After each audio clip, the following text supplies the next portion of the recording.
In this tutorial, I'll show you how to center elements in Webflow, including text, images, and other content. Let's get started. Select the element you want to center in your Webflow project. To center text, open the Style panel, go to the Typography section, and click the Center Align option. To center an image or other element, set its display to block, then use the spacing section to set the left and right margins to auto.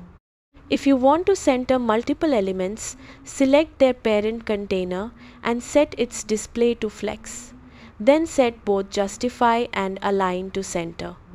If your items are stacked vertically, change the flex direction to vertical. Preview your page to make sure everything is centered correctly, then publish your site when you're happy with the layout. That's how to center something in Webflow. Thanks for watching.